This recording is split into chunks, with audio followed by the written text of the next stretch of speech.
Таласской области проходят мероприятия по случаю 90-летия Чингиза Айтматова. В комплексе Манас-Ордо установили 90 юрт. Проводится конкурс сказителей. Кроме того, организованы конно-спортивные игры. В мероприятиях участвуют руководитель аппарата президента Досалай Сеналиев, сестра писателя Роза Айтматова, а также его сын Эльдар Айтматов, депутаты и почитатели творчества великого классика.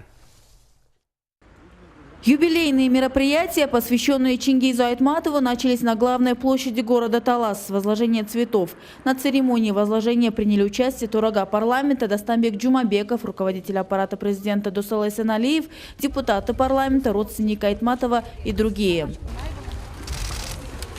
Далее делегация направилась в драмтеатр имени Капара Медетбекова, где они ознакомились с творчеством акынов-сказителей.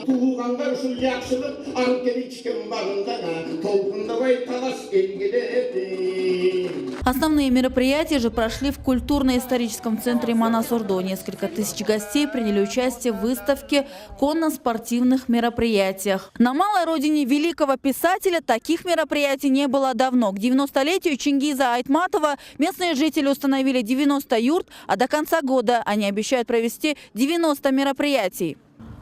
Культурно-исторический центр Манас-Ордо, где сегодня проходят основные мероприятия, поделен на несколько площадок. Здесь команды по Кокбюру разыграли главный приз – 1 000 000 сомов. Лучшей стала команда из Бахаятинского района. После игр перед зрителями сыграли актеры местного театра. Они показали на сцене обращение героев Чингиза Айтматова к своему автору.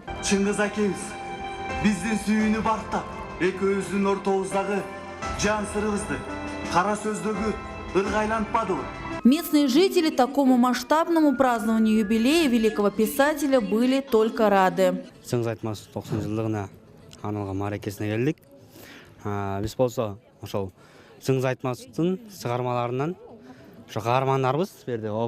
На проведение мероприятий потрачено более 6 миллионов сомов. Из республиканского бюджета не выделено ни сома. Все средства собраны с миру по нитке. 500 000 выделил президент, 300 000 спикер Джорку Кенеша. Остальные собрали сами таласцы. Из них 1 000 000 сомов на айтыш, 1 000 000 сомов на гокбөрі, 500 000 на скачки и 400 000 манас айтыш, там 20 человек 3 дня говорили. Ну вот на все эти призы 4 205 000 ушло.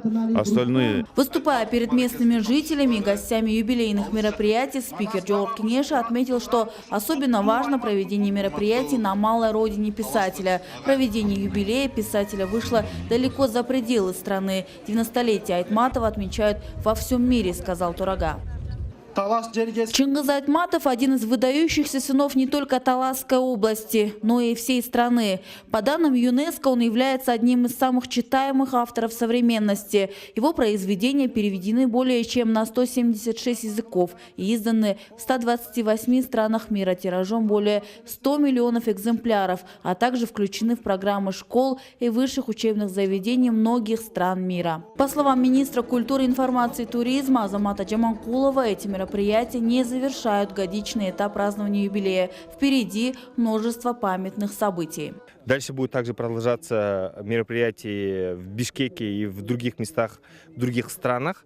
Вот, например, с 12 по 17 ноября мы будем проводить международный фестиваль «Айтматов и театр», куда приедут более 6 стран мира. Завершилось мероприятие гала-концертом известных исполнителей.